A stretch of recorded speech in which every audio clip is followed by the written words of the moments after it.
શહેરના હાદાનગરથી કુંભારવાડાને જોડતા રસ્તાના નવનિર્માણનો માર્ગ મોકળો થયો। આ રોડ બનીએ 4 લાખથી વધુ લોકોને પારાવાર ફાયદો થવા સાથે મુખ્ય ગૌરવ પથ પર ટ્રાફિકનું ભારણ પણ ઘટશે। ભાવનગર શહેરના પરા વિસ્તારમાં રેલવેની માલિકીની હદમાં આવેલ વર્ષો જૂનો રોડ રેલવે સત્તાવાળાઓએ બંધ કર્યો હતો।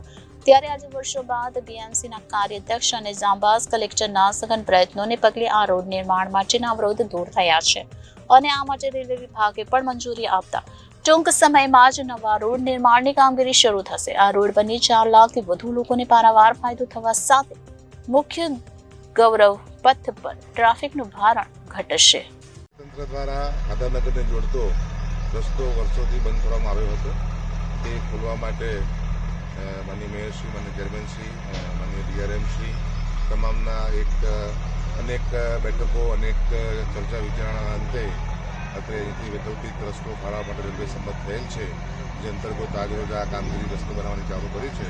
અને મને ચોક્કસ આશા છે કે આના કારણે પાછળ રહેતા લગભગ 4 થી 4.5 લાખ લોકોને રસ્તા માટે જે પ્રશ્ન હતો તે હલ થશે। 4 લાખ લોકોને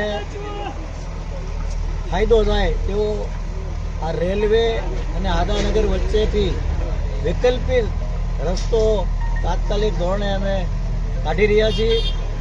તેમાં રેલવેના ડીઆરએમ શ્રી, મહાનગરપાલિકાના સ્ટેન્ડિંગ કમિટીના ચેરમેન શ્રી અને અમારા મહાનગરપાલિકાના કમિશનર શ્રીએ ખૂબ જ અંગત રસ લઈને પબ્લિકના હિતમાં આ રસ્તો કાઢી રહ્યા છીએ અને આ વધારાની બિલ્ડિંગ પણ તોડી પાડવા માટે મંજૂરી ડીઆરએમ શ્રી આપી, એ બદલ પણ એમનો આભાર માનીએ। તેનો અમે ભાવનગરના પ્રજા વતી, ભાવનગરના પ્રથમ નાગરિક તરીકે તેનો આભાર માનીએ છીએ। તેમજ સખત મહેનત કરીને ખૂબ જ કાહટી જેને કહેવાય તળપદી ભાષામાં એવી મહેનત કરીને સ્ટેન્ડિંગ કમિટીના ચેરમેન શ્રી રાજુભાઈ અને કમિશનરશ્રીએ જે જહેમત ઉઠાવી છે તો તેઓને પણ બંનેને હું ખૂબ ખૂબ અભિનંદન આપું છું। સૌ પબ્લિકને પણ મારી શુભેચ્છા અસ્તુ। કેમેરામેન રસુલભાઈ સૈયદ સાથે રિપોર્ટર ફિરોઝ મલિક, જનાદેશ ન્યૂઝ, ભાવનગર।